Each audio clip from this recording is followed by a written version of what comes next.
Elevator of Lost Voices. Last night, I discovered my building's elevator is not as ordinary as it seems. I only realized this when the numbers flickered out, and the elevator jerked to an abrupt stop between the 4th and 5th floors.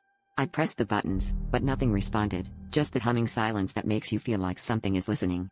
I should mention, I'd heard strange stories from neighbors about missing time and odd, echoing voices in the shaft, but I always laughed them off, until the door slid open to a floor I'd never seen before.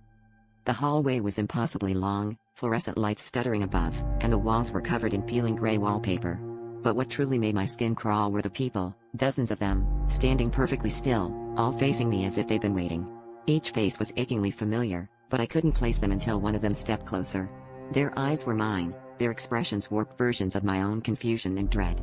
Then they started whispering, not all at once, but in a ripple, each voice exactly like mine, pleading softly, "Stay. Please, stay." Frozen in the doorway, I tried to press the close button, but my fingers refused to move. The whispers grew louder, overlapping, desperate. Some of them began to weep, their tears streaming down faces that wore my childhood scars and adult regrets. It was like watching my life refracted through a nightmare, every possibility and mistake manifest, begging me to choose this hidden existence over my own. I wanted to scream, but all that came out was a dry, strangled gasp, echoed perfectly by the crowd. Just as panic threatened to overwhelm me, the lights flickered and the elevator doors began to close on their own. The last thing I saw was a dozen outstretched hands clawing for the gap, my own voice, so many of them, screaming, "Don't leave us behind." When I finally stumbled out onto my real floor, I realized the whisper hadn't left my head.